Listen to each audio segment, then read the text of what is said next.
I'm Naya, mom, boob nerd, board-certified lactation consultant, and lover of lipstick and curse words. I'm that weird Indian girl you knew in high school, all grown up. And I'm Alexis, mom, birth nerd, and therapist plus doula, encouraging parents to hold joy plus what the fuck is this mess simultaneously. Some people think I'm too much, but those aren't my people. And we are the Top Knot Squad. TKS is a tiny little podcast about motherhood in real life, the good, the bad, the ugly AF. Hosted by two women that are passionate about our beliefs and unafraid to speak our minds. Friends that wanted to create space for all that ish we are too scared to talk about. Are you ready to laugh, be vulnerable, and keep it real with us? Top knots are not required. If the Top Knot Squad content makes you laugh, nod in agreement, or makes you feel less alone, we'd love your support in the cost of producing this podcast. Visit patreon.com/topknotsquad to learn more about our budget-friendly sponsorship tiers and how you can help ensure that TKS has a future. Every little bit helps. On today's episode, we'll be talking about the November 2020 election and the role that we as parents have in ensuring our future voters understand the importance of casting a ballot. We know that this is a presidential election year, and this year especially, there seems to be a lot at stake. Everything's at stake. All of the plans and all of the get out to vote events have had to pivot in a big way. Thank you, not so much COVID. We're joined today by Becky Bullard. She has joined our podcast before, and we're so excited that she's here a second time. Not only is she here, but she came at the literal last minute because I sent her an Instagram message at 4 a.m. asking her if she would be on our podcast. So like 10 hours later. Yeah. So she gets like all the applause. But Becky is the co-founder of Rouser, a Texas-based creative civic engagement company and co-host of the podcast The Rabble, which they say is like Texas politics, but with funfetti. She left a successful career as an advertising copywriter and strategist for some of the world's biggest brands, like Dell and Chipotle, to form Rouser, a company with a mission to bring more Texans into the political process at every level. On the Rabble podcast, Becky and her co-host Ashley Cheng are currently focused on helping people understand how important the Texas House is, as well as giving people one actionable thing to do each day leading up to the 2020 election. Growing up as a devout Christian conservative whose views evolved over time to the complete opposite end of the spectrum, Becky brings a unique perspective to Texas politics. Woo! Welcome. We're so glad you're here. Oh, I'm so happy to be with y'all. It's like exciting to see familiar faces, even if it's not in person. This is a scary face right now, but yes, I'm so glad you get to see it.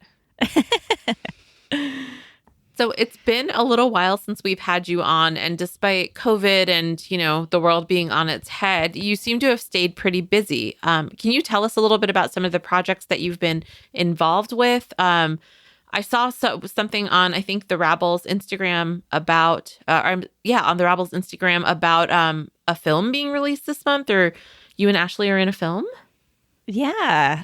It was filmed mostly in 2018, and the director, Kevin Ford, came to Texas feeling excited to show people in California, where he's from, that not all of Texas is the way that Californians think it is, and that there's a lot of us here pushing for progressive change in Texas. So we're a small part in the film. It's called the Pushback, and it's being released digitally everywhere October 6th. But Veronica Escobar, a U.S. rep out of the El Paso area, is one of the main characters, as well as Natasha Harper Madison, who is a city council member here in Austin. Very cool. Super cool. That's really exciting. Yeah. Is that on like every platform, or what? Where is it being released? Yeah, I think it's like, Amazon Prime, Apple, like all those kind of places that you can download it. And you also turned 40. I did do that. Yeah, it's kind of a terrible year to have a big birthday. Yes. So it is. Wah, wah. Yeah. Yeah. My husband turned 40 last year, and we did a big party at a drive-in movie theater. Oh, fun. It was a lot of fun, but I actually said that to him. I was like, aren't you glad you turned 40 last year? But I think you were so creative. I loved watching all the things that you did. You like did something every day for how long? I attempted it. Yeah. I was like kind of feeling sorry for myself to be having a big birthday in this crap year. Yeah. So I was like, what can I do to make myself feel better about this? And I was like, maybe instead of having like an enormous party or taking a big trip, I can just focus on doing one thing for myself every day for the 40 days leading up to my 40th birthday. And I didn't always get a thing in, as a mom and in a pandemic. It's like sometimes my thing was just brushing my teeth, and that was like it. Yes. We get that. And I didn't even actually finish the whole thing because I ended up I don't know if this has happened to anybody during this whole pandemic. I had to just like get off social media for a little while. So yes, I got way behind. Yes. Yeah. It's just sometimes detoxing, even if it's for a day or a weekend even, it's really nice just to be connected and present and not seeing all of the insanity that's going on out there. Totally. Have y'all seen The Social Dilemma? Yes. No, not yet. Yes. You should see it, It's depressing. Becky. It is. It's there's no like solutions. Like it just is illuminating the sadness. Like that. Yeah. I think I've been scared to watch it because so much of the work that I do is on social media. And so I'm like, if I get the message that I have to be off of it, then I don't know how I'm going to continue. I don't know that that's actually the end message, is that you should be off of it. It's just about how it's become so unethical. Like, yeah. And about how it's just selling the users to kind of the highest bidder with advertising and all of that stuff. It's really interesting. Yeah. Yikes. Yeah. It definitely talks about how all, the white men that run all the tech companies are like lining their pockets basically from our harm. They're benefiting from our harm. So, oh, you mean just like every other industry? yeah, exactly. Anyways, sorry. But hey, maybe that's kind of related to our topic today, right? Totally. Yeah. Absolutely. You mean patriarchy? I would say. Yeah. Well, let's talk about politics. Okay. Yeah. So big things are happening, like the most important election ever. So where do we start? Oh my God. And there's a pandemic. What? Yeah, I know. It's wild. So for just to back up a minute and give people an idea of my own experience when it comes to politics and organizing, I did nothing, literally zero, before the 2016 election other than vote. I voted, and I felt like I was a really good citizen for doing that. But then after the 2016 election, I realized like, oh, maybe if I don't like do anything to make the outcome I want, it's not like guaranteed that the outcome is going to happen the way that I want. And also like, I won't have any right to be too upset about it. So I realized after the 2016 election that I needed to figure out how to do more. And I didn't know how to do that. I didn't know anything about volunteering with like a political campaign. I thought I had to have like a political science degree to do that. Like I thought I didn't know enough. I didn't know who my reps were. I didn't know anything. And so I just set about trying to figure it all out. And now I've had, 4 years to learn all the things. And I'm excited to share with other folks, which is what we do at the Rabble. We try and make it easy for other people to figure it out so that they don't have to wander through the wilderness like I felt like I was doing back then. On that note, I'm going to jump ahead in some of our questions and some of our Squad Wants to Know questions. Can you talk a little bit about what Rouser has been doing for this election, specifically the Daily Democracy Challenge, and kind of how Rouser's had to sort of pivot and refocus activism due to the pandemic? Yeah, I mean, everything about this election cycle is different, and everybody is learning how to do it, even people who've been in politics a really long time. So, we're relatively new. Our podcast is only a couple years old, maybe not even quite. And So before the pandemic, what we were doing looked a lot different. It was a lot more like personal stories and interviews and stuff like that. And then we, as I think many of us who are parents, but moms especially, with our kids at home all the time, we had to kind of pivot and figure out, okay, I have very limited time that I can actually spend on work now. I need to be super focused about what I think is going to be most impactful for the election, because like that's the big ball game. That's what we got to focus on. So we decided to really narrow down to two different things. We have one series called In the House, and it is specifically all about the Texas House and introducing people to, it's all been women actually who are running to flip seats in the Texas House. And each episode, we have two of these women on to compete in a quiz, and then it's around a certain topic. So like our most recent one was about healthcare. And so we're talking about how does our healthcare policy in Texas look different now that the pandemic is happening, and what can our legislature do coming up to like try and fix some of this stuff. Texas has more uninsured people than any other state. And so that's one piece of what we've been doing. But then because we've been doing this for a while, Ashley, my co-host, and I both have had people kind of individually messaging us, asking us like, help, how do I get involved in the election? Like, I don't know, I'm scared.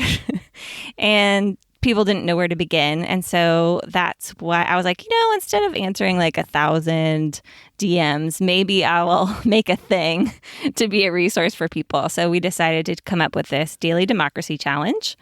And we are every day for the 46 days leading up to the election, hopefully of our 46th president, we're giving people one thing that they can do to make an impact, specifically in Texas is where we're focused. And we try to keep it a mix of, we try to keep in mind that a lot of people are new at this, and so we don't want to overwhelm folks right off the bat. So we try and keep it a mix of like educating yourself on a certain thing, and like maybe something is a fun virtual dance party, and maybe with like some other kind of information attached, and maybe you're phone banking one day. And so we try to keep it a mix, and so that people don't get scared off. Yeah. No, you're absolutely right. It's intimidating. And sometimes if you look at just the big picture instead of seeing all of the smaller things that you can do, it's really overwhelming, and it's enough to make somebody that hasn't done this before just say, you know what, I'm not going to be able to make a difference, or I can't do anything. So I, especially as one of those people, I certainly appreciate the fact that all of these actionable things to do are small, and you can do them when you have kids running around at home, or you're trying to get your first grader to focus on his Zoom call or whatever is going on. Yeah. Totally. And something that we really try and make sure people understand is I feel like women especially do this. We don't want to say that we're going to do something if we feel like we can't do it perfectly. Mm-hmm. I know I was this way. And so I wouldn't sign up for something. Like I would see, oh, there's a phone bank, which is just like calling people who may be in a district of a candidate and talking to them about the election. And it would be like a 3-hour phone bank. And I'd be like, well, that's crazy. I can't do that. So what I've realized now from doing this a while is like, no one's going to be mad at you if you can't do the whole thing. Right. No one's going to like yell at you. You just do what you can. And so like, that's what keeps me trying. Like I mess up constantly, or I like can't complete things, and I just am like, oh well, on to the next thing, So I don't want people to get discouraged before they even start. Mm-hmm. I like that. It's progress over perfection kind of thing. 1,000%. Yeah. No, I feel that for sure. Not related to voting or politics, but I signed up for this. It's like a birth story listening course where I learn how to listen better to people's birth stories. But I had signed up for it in the middle of the night, very early in postpartum. And it was not until August. So I was like, oh, by August, I can totally do this thing, right? And then August came, and I was like, what the fuck? And so I quit. I quit the course, and I have not said it out loud yet because I've felt shame about it that I couldn't finish it, but I just couldn't. I had to take it off my plate. So I felt that perfection piece. Good for you. Yeah. Take it off your plate. You have so much on your plate. Right? It's gone. It's gone. It's been taken off. But this is the first time I said that I did that out loud. So. That's awesome. You're not a quitter. Boundaries are good things. Thanks, Naya. Now you tell me that next week, okay? All right. Deal. But anyways, back to politics. Let's talk a little bit about how the pandemic is impacting voting. What is that going to look like? I mean, I know that I'm scared about what that's going to mean about voter turnout. The whole hot mess with what the fuck is the mail system called? The U.S. USPS. Postal Service. Yeah. Thank you. I didn't have words for it. Yeah, there's just so many things that are creating anxiety, and how do we shift that narrative and make sure that the votes are going to happen? Yeah. Well, I think the really encouraging thing is everyone is fucking excited to vote. And I feel like people are going to do it no matter what. And not everyone, right? Those of us who are feeling passionate, there's definitely still a lot of people out there who feel uninformed and feel like their voice won't make a difference. And so all of those of us who are excited, it's our job to talk to those folks as much as we can and get them on board. But I saw some stat earlier today that was the number of people who have already voted by mail in America is many tens of times more than it was at this point in the last election. And yeah, so people are already voting, which is super awesome. And the other exciting thing, so a lot of things are different, right? One of the most vulnerable populations to COVID-19 is people over 65. And if you think who's usually working the polls when you go cast your vote, they're older usually. They're retired. And so a lot of them aren't working the polls this year. But the great thing is folks my age are totally stepping up. I'm 40, as we said, freshly 40, and filling in the gaps, which is so awesome. And I can't tell you, pretty much daily, someone contacts me asking either how they can sign up to be an election worker, or they say, I tried signing up, but I haven't heard back yet. I'm nervous, because they're so excited to do it, and it's awesome. And if you have signed up and you haven't heard back yet, it's just because all the election offices are so overwhelmed by hiring so many folks. And so sit tight. You will hear back. Don't worry. I also read just today that Austin ISD has officially made, there's no school or virtual school or whatever's going to happen on election day. So it was going to be October 12th for Columbus Day, but they're going to have school that day instead, and no school on election day. It's a good thing and a bad thing, because, those parents who, may need to bring their kids with them and all of the stuff that goes along with that. But I still think it's kind of huge in a sense for them to do that.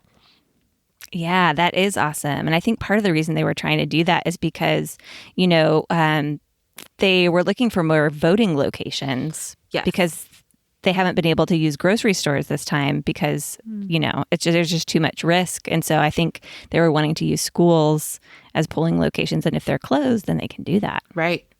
Yes, that's right. I haven't heard if our district is doing that. I hope they follow suit. Yeah, well, I'm definitely encouraging everybody to vote before Election Day. But of course, there's always folks who will either they just like the excitement of doing it on Election Day, or they just don't get around to it. But if you can, by any means, please vote before Election Day. Yes. Well, that's definitely linked to our question about making a voting plan. So let's talk about that a little bit. Yeah.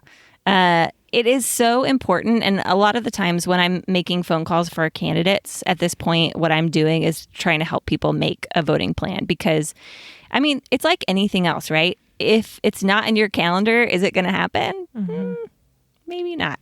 I definitely have to like, even me, who's like a huge democracy nerd, like I have to put it down, date and time on the calendar, figure out, okay, what am I going to do with my children? Like schedule it with my husband that, okay, I'm going at this time, you're going at this time. And just make sure you think about it ahead of time. And the other thing too, as part of your voting plan, make sure you look at your ballot ahead of time, because here in Texas, they are very long and you can't take an electronic device into the voting booth with you. So you can't be looking at your phone to figure out who you're voting for while you're in the voting booth. You got to like figure it out ahead of time and write it down on an old fashioned piece of paper and bring it in with you. Yeah. Old school. Yeah. And then on that note too, I read somewhere over the weekend, or it was going around Instagram maybe, but you can't wear a shirt that says like RBG or RBG sent you, or anything even remotely political, because they will, I believe, ask you to leave. That happened to me last year. Did it? No, Did it? Not last year. How many years ago was that? That was it was 2 years ago. Yeah. I had a Beto shirt on and they kicked me out. Don't you remember that, Naya? I do. Yeah. I've heard of folks, poll workers, saying like, oh, you have to turn your shirt inside out. If you get a nice one, that's what they'll do. If you get a not nice one, they might ask you to leave like that. So yeah. I didn't have a nice one. It sounds like not. They were not happy with me. But yeah, part of your voting plan, figure out what you're going to wear. Make sure it doesn't have anything political on it. Yeah, be bland. Correct. Better safe than sorry, I think. Yes.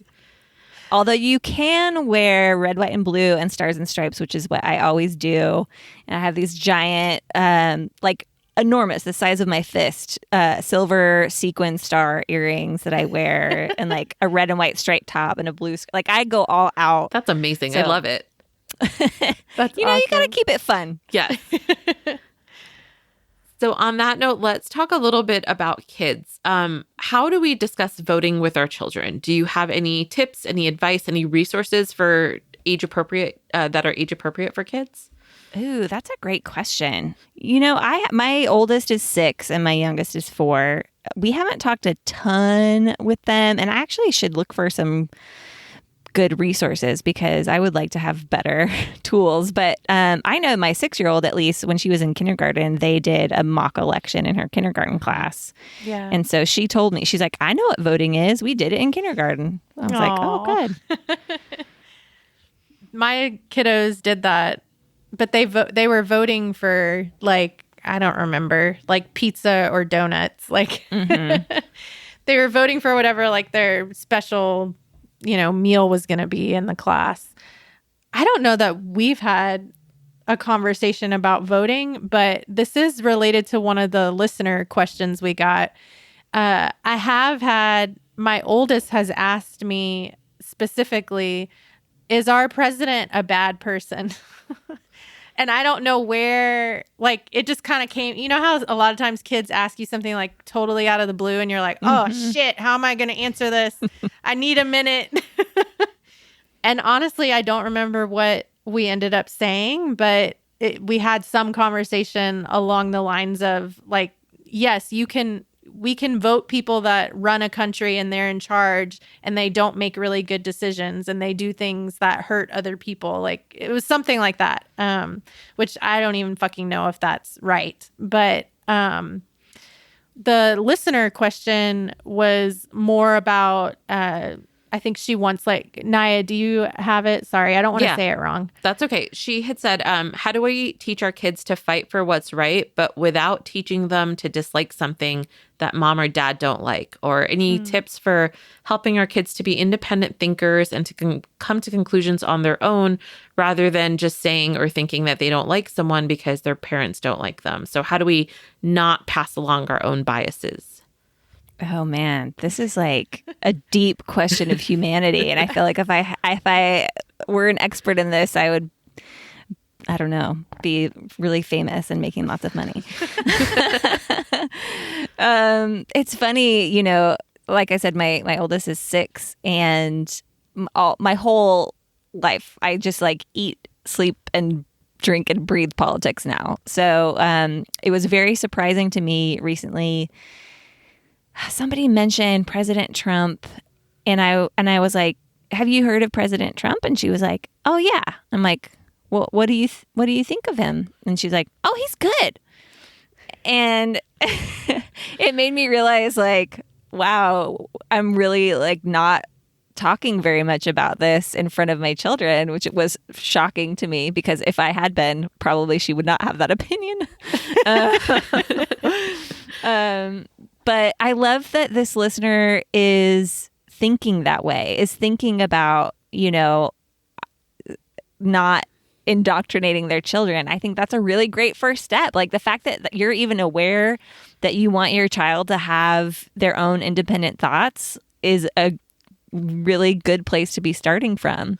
And I think something that because this is a concern I have as well, like I don't want my kids to think something just because I do. So I'm starting to be more and more thoughtful about asking them what they think before I necessarily tell them what I think, in an age-appropriate way, like in a way that makes sense to a 6-year-old or a 4-year-old, right? Right. I think the only thing that I have a firm stance on is anything that comes to human rights. For me, that's it's almost like I can't see the other side's argument with that. And yes, I fully admit that I'm projecting my own biases on my kids if we do have that conversation in an age appropriate way. But I think that would be the only exception to the rule I have, where I want them to have their own thoughts and all of that. I want them to be and this is going to come across again as completely biased and privileged, but on the right side when it comes to things regarding human rights. I totally agree with you on that, because I think it is a really horrible shame that human rights have become politicized. Yes. Yeah. They shouldn't be politicized. Like all humans have value. All humans, should be seen for who they are, and our differences should be respected and understood, so that we can help each other reach a more equal footing. And like, I don't think that should be partisan. Mm-hmm. Agreed. This makes me think about, even just the term divisiveness is, like we're privileged to even like talk about divisiveness, right? Because for so many people that I love, like, no, that's gaslighting. I think I saw a meme about that recently, like telling someone that they're being divisive is gaslighting, because like their lives are on the line, like they're dying. Mm-hmm. The value of their humanness is non-existent. And so I 1000% agree, obviously, and that's already something that, I'm working to teach my kids about being anti-racist. And, all humans have value. And yes, when my son asked me, is Trump bad? Like he's causing death. Like, so I don't know. I don't know sorry, I didn't mean to put that out there. We didn't really talk about that, Naya, but like, it's okay. He is causing death. So like, how do we have the conversation, and how do we create connection when that's what's dividing us, right? Like, I don't know. Yeah. I don't know the answer. These are all thoughts. Yeah. And I think we're all kind of struggling with how to approach this appropriately without scaring the shit out of our kids. And but still making sure that they're able to kind of come to their own conclusion. So I agree. I don't think there's any answer. I don't think there's any right answer or wrong answer. This is probably something that everybody is struggling with, regardless of however you view yourself or whatever your political views are. I just had this image popped in my head when you were like, we don't want to scare our kids. Like, what would it have been like if when Rory said that to me, I was like, he causes death. Sorry, that's my dark humor. That's okay. I love it. Well, kind of on that note, So we talked a little bit about this last season, Becky, when you joined us, but I think it might be worth asking again, just because our society has changed and it seems to be more polarized than ever. You make it pretty clear on your podcast that you and Ashley are progressive activists, and I think it's pretty clear to our listeners that we were right there too. If not, surprise. But let's talk about this idea of divisiveness and of being able to engage people all across the political spectrum. Do you have any tips, any ideas, like anything that we can do if we have that one incredibly narrow-minded, closed-minded relative that we still love, but just pisses us off with every Facebook post? Yeah. You know what is really awesome? My mother-in-law, she just came out this month with a book called Cassandra Speaks. And she has a whole chapter, and she's done a TED Talk actually called Take the Other to Lunch. And it is all about how to engage with people who have a opposing viewpoint to you. And it's very practical. And so one of the things that she says from the get-go is there are some people that you just can't engage with. Like it's going to be harmful to you to engage with them on a topic, and just don't. But if you do feel that you really want to engage with somebody on something, she has some really great tips on how to do it. Like, go into it not with the goal of changing their mind, because it's not going to happen. It's going to set you in like a defensive stance, and they're going to smell that, and they're going to be in a defensive stance, and it's not going to be productive. You just have to go in truly wanting to understand their point of view.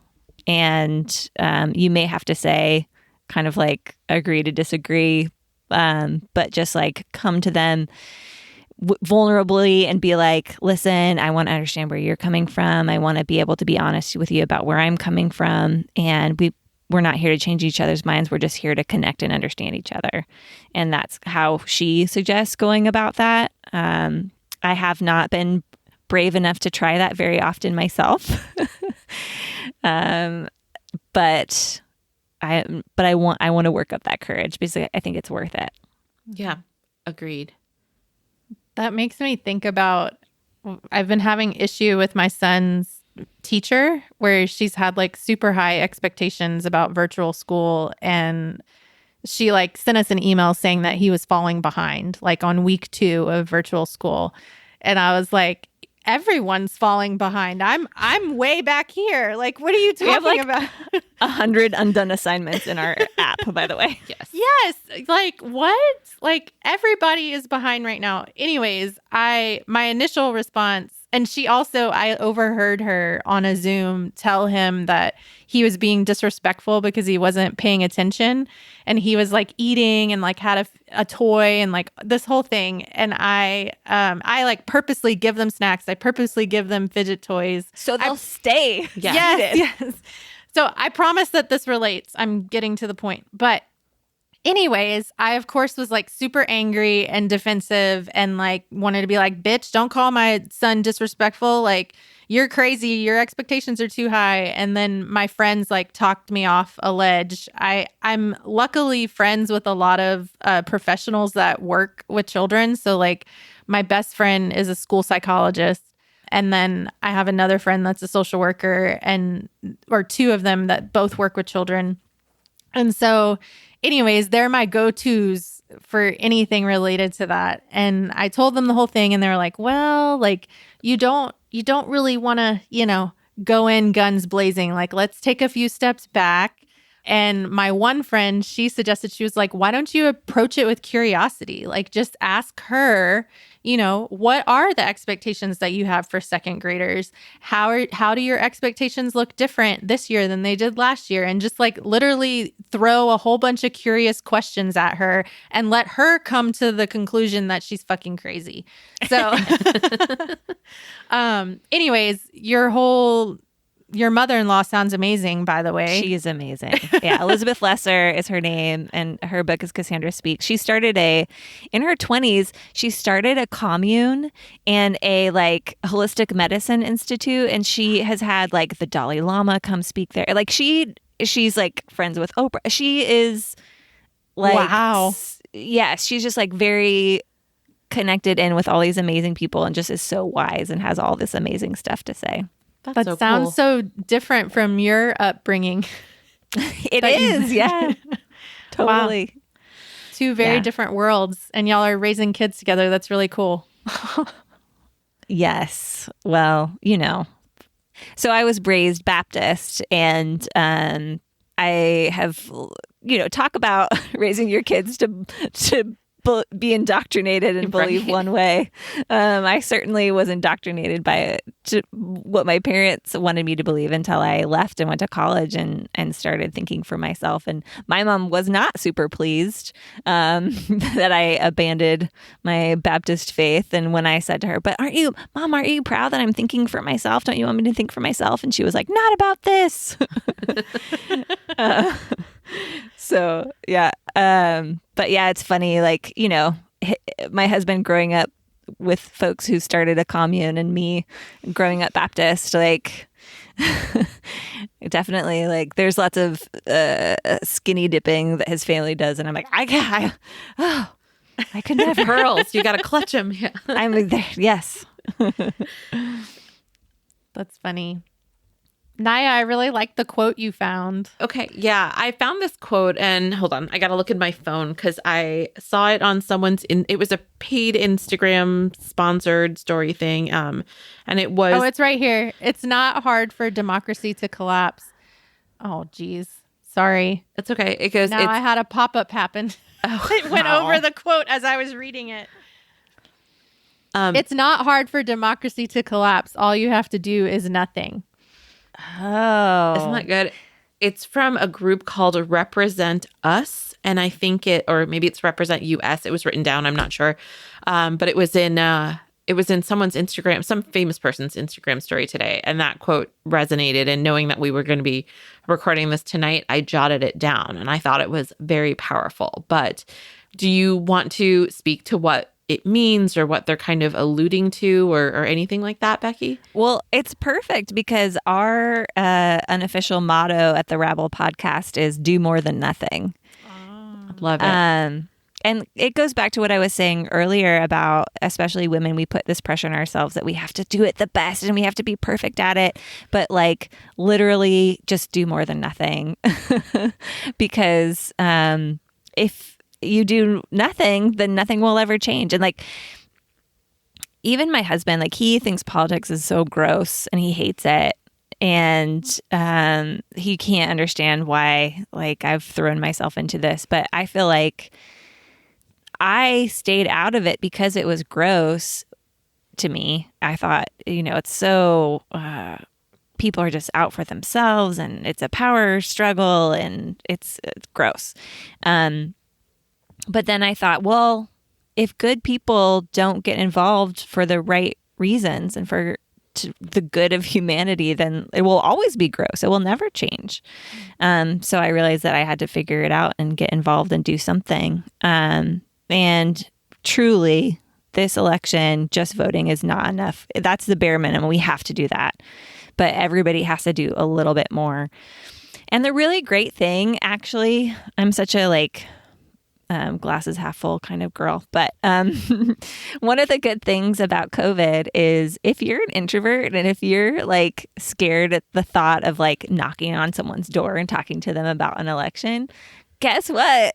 This is like the perfect election for introverts because you can just like be in your house and, text for a campaign, or you can, one of my favorite things that I've been doing, especially now that the weather has gotten nice here in Texas, I've been just today that I had 30 minutes. And so I was like, okay, cool. I have these voter registration door hangers and there's an apartment complex in my neighborhood that I went and just put the voter registration door hangers on the apartment doors because folks in apartments move around a lot more often. And so not always updated with their registration. It was a gorgeous day to just be out. And so like, you just do what you can with the time that you've got and just, fit it in where you can. And like those kind of things, going around and dropping off campaign materials, that's been something I've been able to take my 4-year-old with me. And she just like sits in the stroller and eats snacks and we're out taking a walk. And you just kind of have to fit it in your life so it doesn't feel like this giant thing you're committing to over here. It's like, make it work with what you've already got going on. Yeah. Again, it makes it seem less intimidating and less like this monolith or this mountain that you have to climb, and just something that, like you said, you can fit it into 30 minutes of your day. Totally. Yeah. And there's a tool that I'm super excited about. That literally I just sit around and do this like when my kids are doing virtual school. It's an app called Reach. And instead of reaching out to strangers, you're reaching out to people that you already know in your life. So like I've been doing this for Wendy Davis's campaign. She's running for Congress in my district. So all I do is go in there and it like goes through all my contacts, and I can say it matches my contacts up against the people who live in her district. And I can say, oh, this person supports Wendy or this person doesn't. And even if that's all I do for the campaign, that's huge for them, because it means that somebody who has knowledge of these people is putting in that information. So they're not just like having to randomly try and call strangers to figure it out. So that's a really easy one that you can just do anytime. Yeah. Awesome. That is really awesome. And I love that it's an app. And like you said, you can do it while your kids are doing virtual school. Yeah. Totally. I know we're low on time, but I really wanted to ask you about third-party voting. Like, what are your thoughts, and just thinking about the magnitude of all the elections to third-party vote, like what impact would that have this year? Yeah, well, I think we don't have to go back to very far to see the impact of a third party vote, or a protest vote, people might call it. I think the outcome would have been different in 2016 if there hadn't been folks going third party. And we just can't afford for that to happen this time. And like, I think, those of us who are not Black, Indigenous, or people of color, it is our responsibility to think not of ourselves and our ideological purity when we're voting this time. We have to think of the real harm that will be caused to people who have less privilege than us. And basically, there's just no possible way that if a third party candidate could win in this election. Like, that's just not going to happen. So like, you got to let go of your purity on this one and just, make the choice that more closely reflects your values and is somebody that you can, try to work with. We've seen what's happened the last 4 years. Like, there's no working with Trump and there's no working with his team. So it's not really a choice this time. Yeah. Do you have any advice on if you know someone who is wanting to vote third party? I mean, it's probably not any different than the advice you already gave.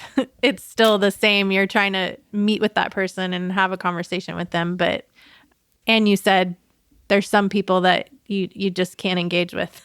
So maybe that's one of them.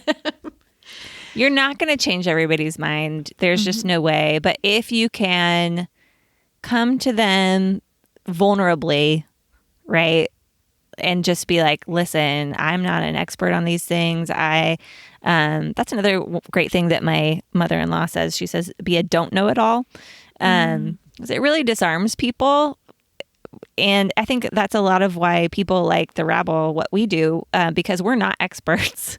We are just learning along with everybody else. And so I think people, they can feel at ease and they can feel comfortable also not being an expert. Because I think a lot of the arguments that we get into are people who aren't experts on things, but feeling like they have to look like they are. Right. That's really good advice. Yeah. Yeah. Yeah, your mother-in-law wins. Listen, y'all, seriously, I'm obsessed with her book. I like text her after every chapter that I read. I'm like, oh my gosh, it's so good. Oh, that's awesome. Yeah. Well, am I missing anything important that we wanted to pick Becky's brain about? I don't think so. Thank you for being here tonight. I know it's a big night. The first presidential debate starts in, I think, a couple of minutes. Yeah. Yeah. So I made my margarita. It's here. Good. Oh, I want a margarita. That's a good idea. Yeah. Listen, I kind of hate debates. They're like so contrived and cringy, but I have to watch them so I can talk trash on the internet afterward. Yes. I think I said this off air earlier, but my husband made fucking vegetable soup tonight. And Whoa. I was mad about it just in life. But then when Naya reminded me that it's the debate, I was like, what? Vegetable soup? You have a margarita. You're way more on track. Listen, you can have vegetable soup and a margarita. That's right. Ugh. I don't like vegetables. Oh, Fuck those things. you're not going to have a vulnerable conversation with a vegetable anytime soon. Negative. That's funny.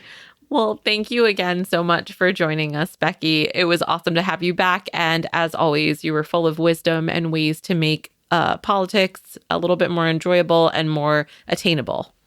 Oh, well, I love talking with y'all so much. And, I am happy to be a resource for people if they have questions about election, voting, volunteering, all the things. I like to tell people that I am happy to be your democracy therapist and talk you through it. So Yeah, you can share all your handles, and then we'll put them in the show notes as well. Yeah. So the Rabble Podcast, our social media handles are at the Rabble TX, the RABBLETX. And then mine, I'm the Texbex, the TEXBEX. Awesome. Like Tex-Mex, but short for Becky instead of Mexican food. Awesome. Well, thank you again for being here tonight. Oh, I appreciate y'all so much. And I appreciate your vulnerability and honesty in all the ways. Awesome. Thank you.